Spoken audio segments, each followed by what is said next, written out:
Hello my friends, hope you're all doing fine today. Well, I have decided to make this video since I've been seeing people talking about an experiment that they are planning to do in Antarctica at the end of the year called the Final Experiment.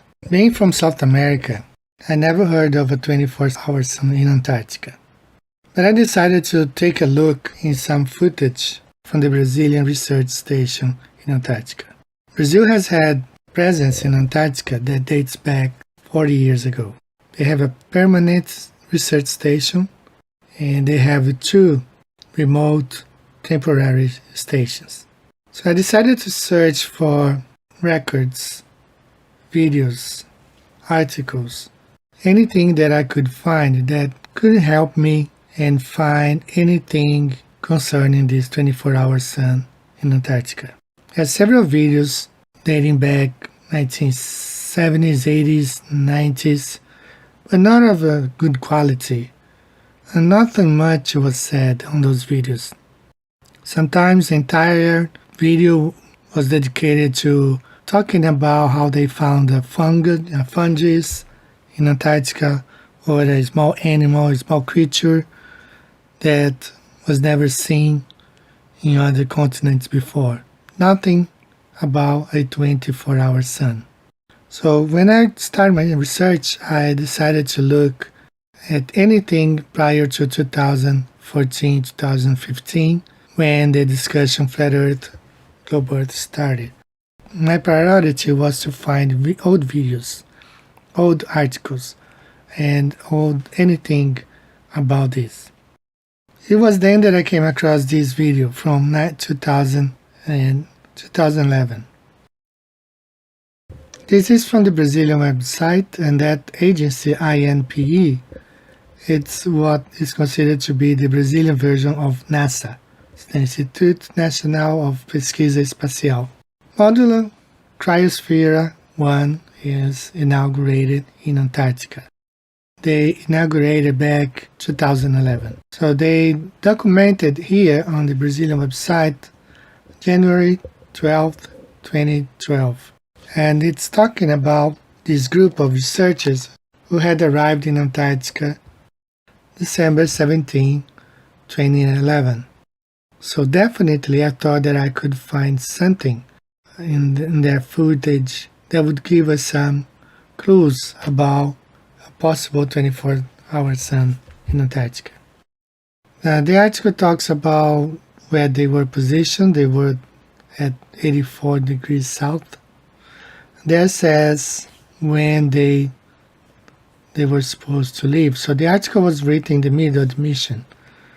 It was written January 12th, and they were supposed to stay in Antarctica for another 7 to 10 days before returning to the Chilean city of Punta Arenas.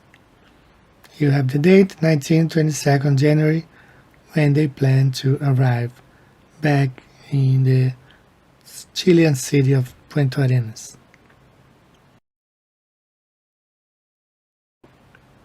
So you have there when they arrived in Antarctica, they were at 84 degrees south. December 17th, 2011. Well, they spent about 34 days in that station, and incredibly, they don't have a lot of footage. What I could find in the interviews I watched, they talked frivolous things, nothing really that is interesting. Here you have them posing for the picture in front of the Cryosphere 1, their container where they were supposed to stay there for 30 days. They traveled from the permanent Brazilian station called Comandante Ferraz, 2,500 kilometers. From there, after arriving by plane, they went another 600 kilometers, about 400 miles, I believe southeast from where they were.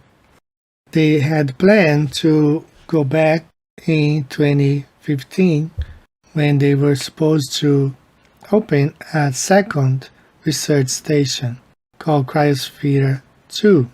And that's only happened in 2023, actually December 2022, which is the video that I will be talking about right after this one finishes. So their mission concentrated in digging trenches. These are some of the sites. They drove around and they moved around their container to several places.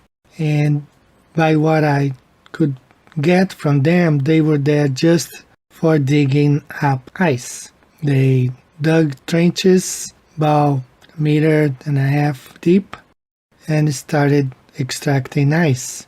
Nothing was said in any of the videos that I watched and researched anything about a 24-hour sun. Now, that's something that you would expect to hear. One of the researchers gave this interview. Começando ali pelas 9 da manhã, aí tu cava uma trincheira, aí tu começa a furar.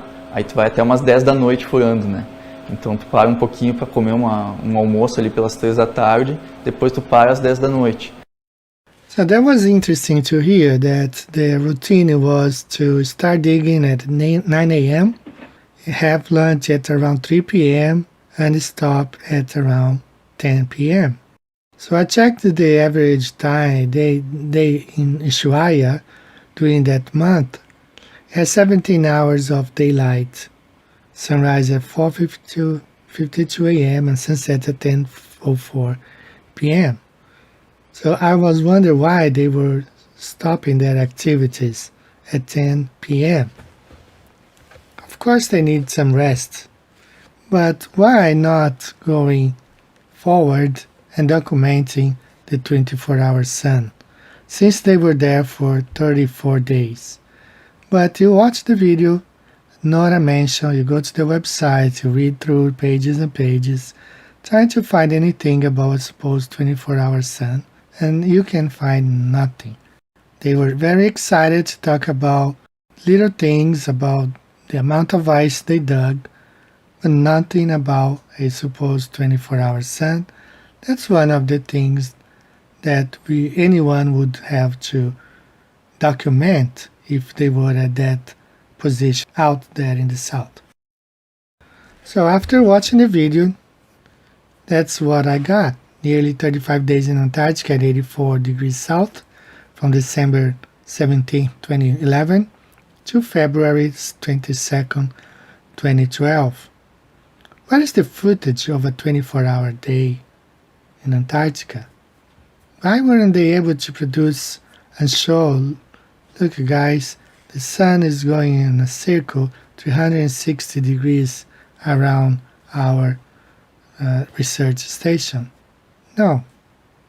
They're nearly 35 days in Antarctica with HT capability equipment and no 24-hour sun circling south of 84 degrees south in Antarctica. So why wouldn't they document this event if it's really something that very few people would have the chance of seeing? Whatever they can extract from the ice, it can be brought back to Brazil and studied. Many people see, but the 24-hour sun over the South Pole, it's something that you have to be there to see if that really exists. So along these 40 years of Brazilian military and research presence in Antarctica, not a single video, mention, an article, or anything about a supposed 24-hour sun circling south of their Antarctic installation can be found. As I said, they were supposed to open another research station in 2015, December. The same date, December 2015, up to end of January 2016. But that didn't happen. They were only able to open Cryosphere 2 in 2022. So I also watched several videos, and they have an amount of hours of their presence in December, when they arrived on December 7th, 2022, up to January 17th, 2023. About 40 days they spent and nothing about the 24-hour sun. As we watch here, the container is different, it's more modern, and were not at 84 degrees south now. That's number one. This is at 79 degrees south, 78 west. Now I did find something, that's the temperature in Celsius, about 60 degrees Fahrenheit. This is something that really bothered me, and I was researching, trying to find an answer for that. Right there you see the solar panels, and you see the shade on the other side. So my conclusion is that these solar panels, the whole container is facing east. I believe they want to get the most of the sun. So since the sunshine with no clouds, solar is hot when it first arises. So I believe they position this facing east to get the most of the sunrise.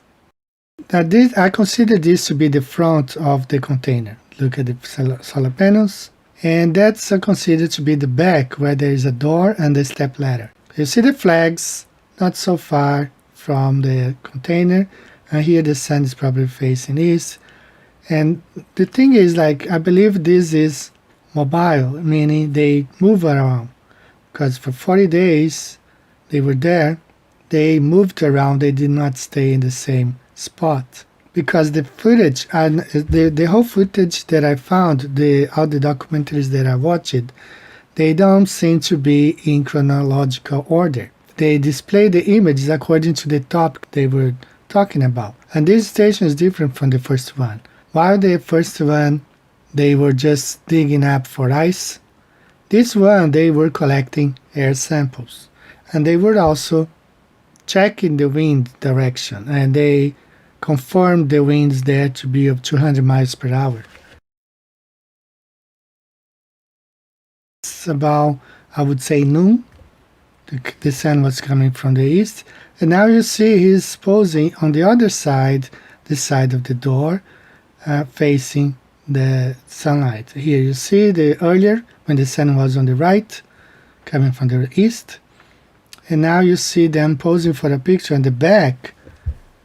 So my conclusion is that the panels are really facing. My conclusion is that the panels were facing east, and now it's facing, the sun is hitting them from the west. Went around 180 degrees, and you see the flags there. It's not too far away, but then you find some footage where you will see the flags really far away, or sometimes no flags at all. So as I said, I believe they moved this container around. Some of the scenes shows a tractor pulling this stuff. So I don't think all the footage follows a chronological order. So after watching this documentary, I could not find anything about the so-called 24-hour sun in Antarctica. So I had to move to the Brazilian Permanent Station, which is located in this place, South Shetland Islands, known as King George Island. That's the Brazilian Research Station. This is the permanent one. To arrive at this station, you need to sail from the south. You go around King George Island and approach the station from the south. So this is an aerial view of the Brazilian station called Comandante Ferraz. And this is actually a new station because the old one was burned. There was an accident there. They burned out the old containers. So they inaugurated a new one. So please pay attention that tree stump known as a mountain on the back. Okay, the station is facing south, and you have the mountains in the back and the north. That's how you approach the station, coming by ship on the blue line or by helicopter on the yellow line. two ways to arrive at the Brazilian research station. Coming from the south, you enter the bay by boat, or you fly from the Chilean base by helicopter. So in 2011, this lady, she's a journalist, and she said that she tried to visit the Brazilian station for 5 years. 5 years trying. And when they granted her permission, she still had to wait 2 years before she was able to visit the Brazilian research station. But what I want to show you is something that really interesting. She was filming her arrival at the Brazilian station. And at the moment she approached it, she remembered she was coming from the south, because you have to go around and enter the bay from the south. And that's 8:45 p.m. and I'm gonna let her say, and then I'll talk again. Oi, a gente está aqui na Baía do Almirantado, bem próximo da estação Comandante Ferraz, na Península Keller. E essa é uma das cenas mais bonitas que eu vi desde que eu cheguei aqui. É o entardecer na Antártida, é o pôr do sol da Antártida. São 8h45 da noite, aqui escurece bem mais tarde e é muito emocionante estar chegando aqui perto de onde fica a estação brasileira. A gente vê muitos glaciares. Estamos aqui no navio oceanográfico Rongel, onde a gente deve passar os próximos dias. É um dos 2 navios da Marinha que dão suporte ao programa Antártico brasileiro. A Península Keller é exatamente esse monte aqui, esse monte de pedra coberto por gelo que está aqui no centro do vídeo. É ali que fica a estação Antártica Comandante Ferraz. A estação que o Brasil implantou nos anos 80 aqui na Antártida, que foi destruído por um incêndio há 7 anos e que agora ganhou uma nova sede. Essa estação que a gente vai conhecer e vai mostrar para vocês nesses próximos dias.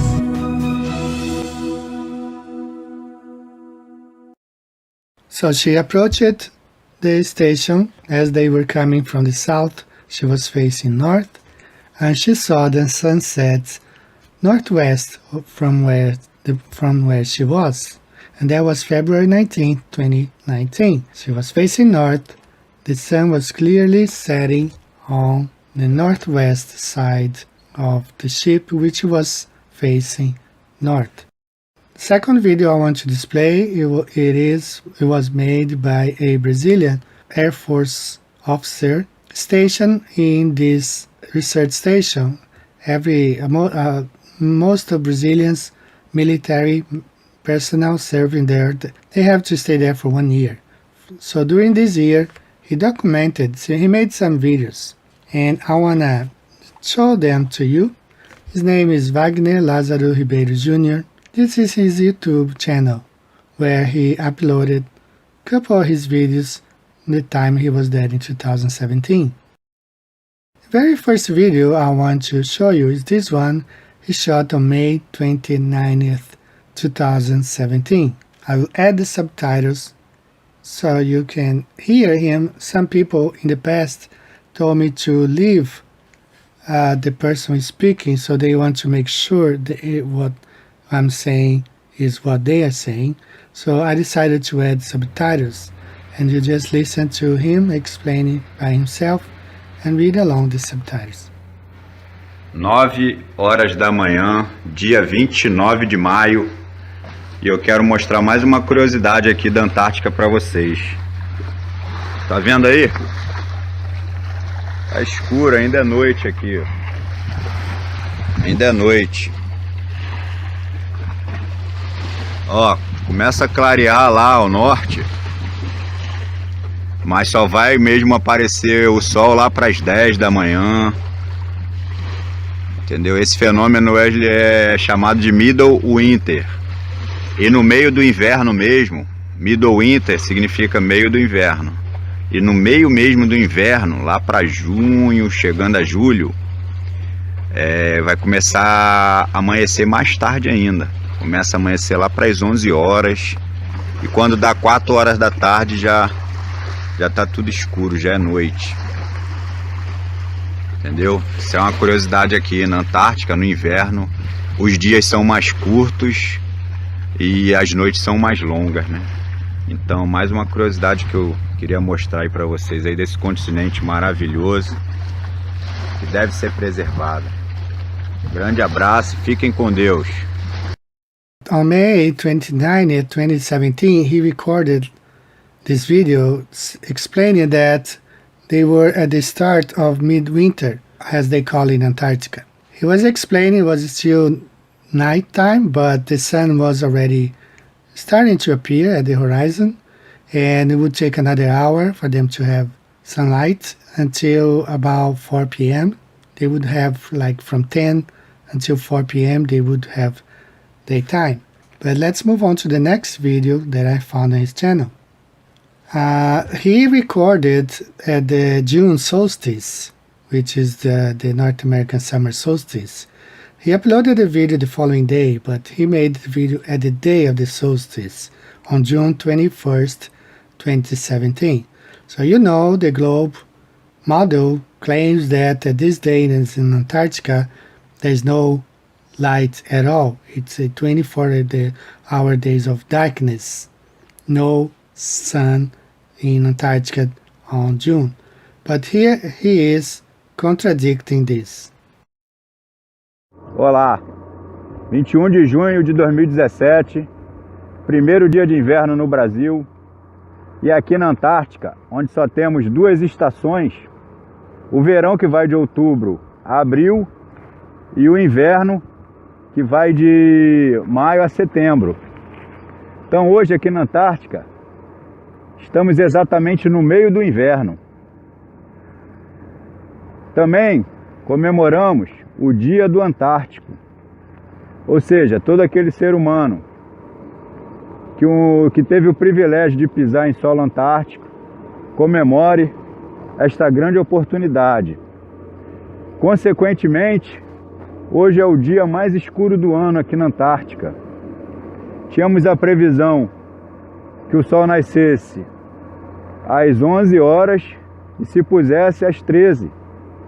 Mas como vocês podem observar aí, ó, hoje com menos 14 graus, muito vento, muita neve, sensação térmica aí de menos 30 graus, o sol nem apareceu. Hoje um dia típico aqui da Antártica, um dia maravilhoso, um dia para se comemorar. E eu queria mostrar para vocês mais essa grande curiosidade desse continente maravilhoso. Espero que gostem. Um grande abraço. Fiquem com Deus. So there you have it. He says that on June 21st they do have sunlight. The reason they didn't have on this particular day because they had bad weather. But they normally on June 21st the sun rises at around 11 and sets just after 1 p.m. So they do have daylight in Antarctica on June 21st, which the globe model denies. So now let's look at this video. This is the last one from his channel that I want to take a look. That was shot a little bit earlier, in May. Uma curiosidade aqui da Antártica é que o sol ele nasce no leste normal, né? Como em todo lugar, e ele morre no oeste. Só que aqui, devido à nossa posição geográfica, a gente está bem no polo sul. Vocês podem observar que ele vai nascer ali, ele vai correr e vai morrer atrás dessa montanha. Porque não é igual aí no Brasil, por exemplo, que ele passa, quando dá meio-dia, ele passa sobre as nossas cabeças, né? Aqui não, ele passa bem paralelo ali, ó. Então a gente consegue ver. É mais uma curiosidade aqui da Antártica. Bem legal aí mostrar pro pessoal, para vocês aí que de repente não tem oportunidade. Mas é uma curiosidade muito interessante. Tá? Grande abraço. Now here you have him explaining that they are in midwinter in Antarctica. They face north and they see the sun scratching the horizon. And in his situation, he was explaining the sun rises northeast and sets behind the mountains. Now let's compare both footage from the Brazilian journalist when she was arriving in February 2019, and she documented the sun setting northwest, and let's compare to the footage by this Brazilian officer taken in May, where he also describes the sun setting northwest. Remember that arriving at the Brazilian station, they come from the south, and that's the tree stump that I told you guys, and they call a mountain. And when he describes the sun setting, that's the mountain right there. And those are the footage of both of them in Antarctica. The first one on the left, the lady, Luciana Garbin, taken February 19th, 2019 at 8:45 p.m. And the footage by Wagner Cunha, Sergeant Wagner Cunha, on May 21st, 2017 at 1 p.m. So the sun is right at the horizon, and he was explaining the sun was scratching the horizon. It was going to set just behind the mountain on northwest side. So he's not the first person that describes this movement of the sun, which we were going to look at right now. Back a couple of years ago, Antonio Subirats and Nathan Oakley was interviewing also someone who was stationed in Antarctica, and he describes the same thing, that in midwinter the sun scratches the horizon from east to west, and during the summer, Antarctic summer, it rises more towards them and becomes bigger. So here you have someone facing north from Antarctica, and that's what they describe. We may never get this opportunity. Let's face it, you might be assassinated tomorrow.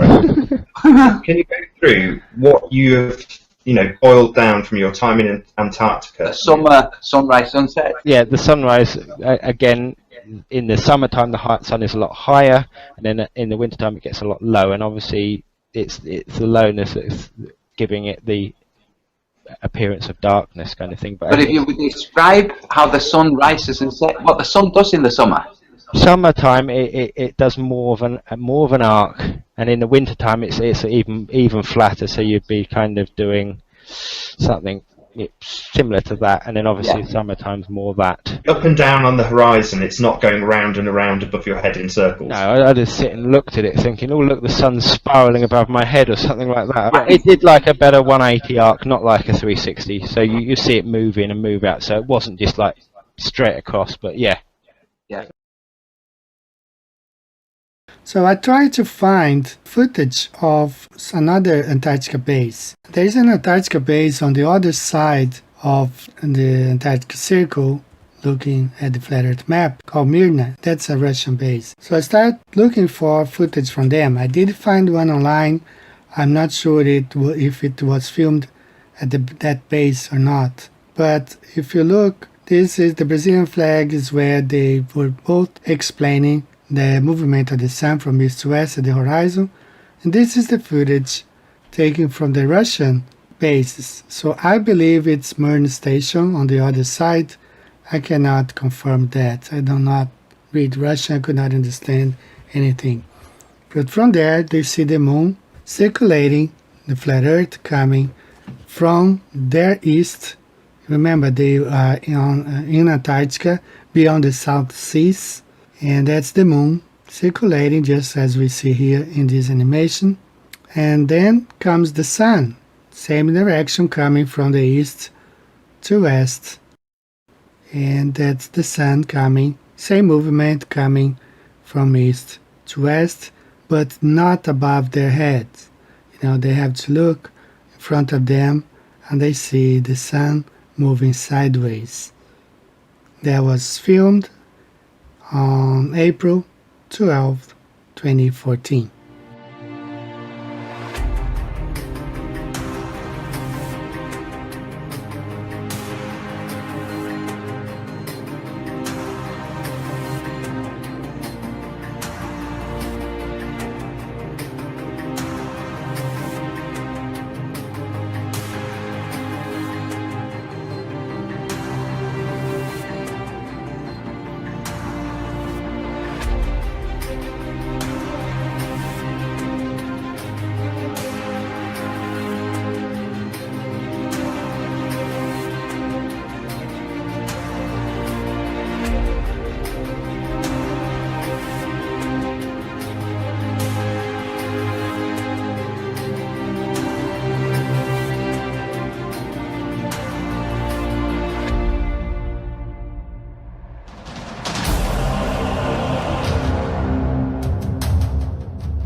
final video that I have to present to you guys is from a commander, also Brazilian Navy commander in Antarctica. His name is Flávio Cruz. As I said, Brazilian officers are required to serve in the region for 1 year. And he also documented some of the things he saw while he was there, mostly to his family. A couple of them he made public. He comes from a very humble family, and he starts with a video in Antarctica where he displays the flag of his hometown and telling his friends there that he's proud to represent his city, and it's a very humble, small town, very humble people, and he made it. He joined the Brazilian Armed Forces, he climbed the ladder, and he was able to be one of the commanders in Antarctica for 1 year.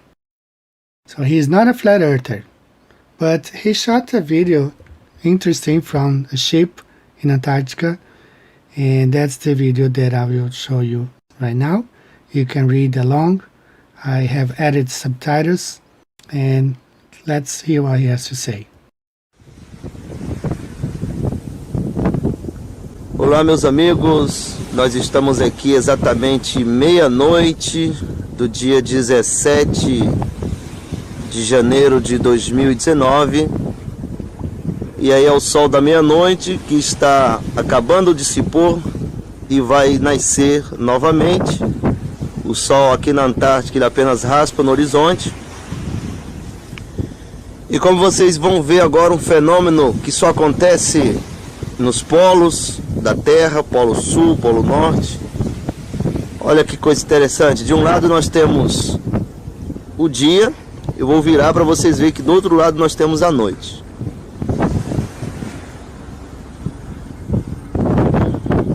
Olha só. Do outro lado nós temos a noite. Que fenômeno interessante. Os terraplanistas gostam disso. Só acontece nos polos. De um lado o dia, do outro lado a noite. Perdoe, mas está tremendo, está muito frio. Então é isso. Hoje é quinta-feira, exatamente meia-noite de quinta-feira, do dia 17 de janeiro de 2019. De um lado tem a noite, e aqui eu vou inverter para vocês contemplarem. Do outro lado o dia, pôr do sol, aqui na Antártica, esse fenômeno sobrenatural, e aqui é o sol da meia-noite. Maravilha, poder estar contemplando esse fenômeno, essa coisa linda aqui na Antártica. O sol da meia-noite e o fenômeno onde de um lado é dia e do outro lado é noite. Estamos navegando aqui no Estreito Antártico, no continente gelado. All of these people described something that resembles the approaching of the sun in a convex way. Small and then becomes bigger and is approaching and then going back, coming from the northeast, approaching and then going back to the northwest. None of them described like what would be a concave sun path, proving or demonstrating that the sun is going in circles 360 degrees. None of them. The way they described it, their position or the sun, it's always a convex way, like the sun coming from northeast, approaching, becoming bigger, and then going back to the northwest. That's their description of the sun that I could find in the records that I searched.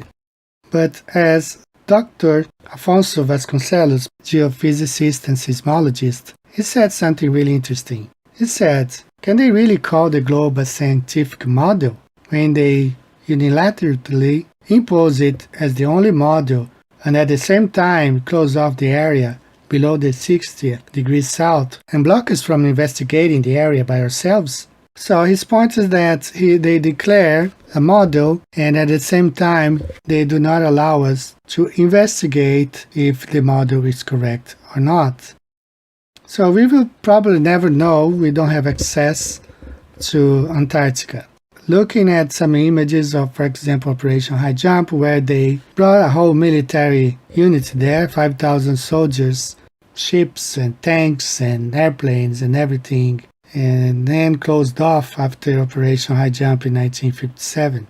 Why aren't we able to actually go and check for ourselves, check the position of the stars? I would love to see those researchers, Cryosphere 1, Cryosphere 2, explaining the position of the stars, the sun, filming. No, all they give us is like they found a molecule trapped in an ice cube that they claim 50 million years ago. You know, that's not interesting. We want to see the sun and the stars. That's what we want to see. What mysteries do they have there? Is it possible that in 1957, in Operation High Jump, they found the dome, the end of it? What do we know about Operation High Jump, about Admiral Byrd's expedition? It was a massive naval operation that involved an aircraft carrier, several battleships, an armed submarine, and probably another 20 supply and battleships. It involved 4,000 troops, US troops, and the rumor is that there were also British and Russian contingents within these 4,000 troops. It was a massive naval operation. It was not, as it has been presented to the public, that it was a peaceful expedition to explore the natural resources of the South Pole. But even more so, he found, to his amazement, that his planes were disappearing very quickly. A lot of his planes, a lot of them crashed into invisible barriers and disintegrated in mid-flight. Later reports indicated that Admiral Byrd was given 8 months and unlimited funding to go in and pull this thing successfully off. But we also know that within 8 weeks he was totally defeated. So we don't really know. They keep us giving us CGI and artist renditions of what's in Antarctica, and they show us videos of space and everything, but Antarctica, you never have a clear, let's call it satellite images like you would have like Google Earth, where you can have a street view or something similar from Antarctica. That's what we get from Antarctica. They can't get data over Antarctica, which proves Antarctica is not a continent on the bottom of a spinning ball in space. Going. So what are they hiding? So then you go down.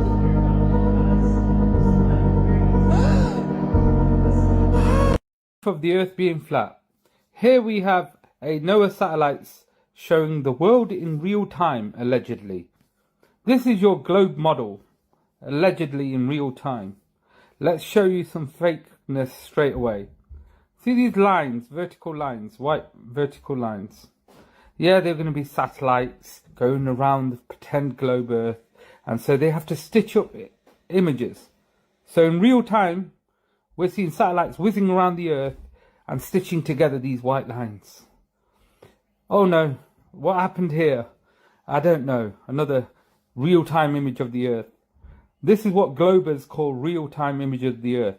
Now let me show you a very important 100% proof that the Earth is flat. Here's the North Pole. Yep. Now get ready. And here's your ice wall going around the entire Earth.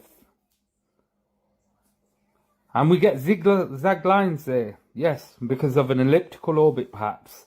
And stitching together. But all of this is happening in real time. Please notice I'm being sarcastic. This is not real time. This is fake.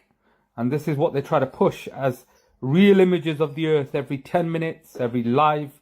Whatever these Globers' excuses are, these are real images live of half the Earth at any one point in time. Perhaps if all of us, I'm not talking about just flat earthers, I'm saying our humanity decide to go Antarctica from all sides, and perhaps we could find out what's going on.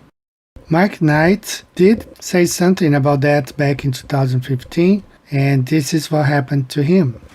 This is where the Antarctica Treaty hang out. A bit of an ice wall surrounding the Earth there. A bit of a pyramid with a capstone cut off. So if you really want to go to Antarctica, you can only really go there from these 3 points, and it's completely controlled by a tourist operator, a pyramid system really, that links to the treaty, the countries in the treaty. Now I phoned them up and said, oh, me and my mates are super rich, we're going to go to Antarctica from India and Hawaii.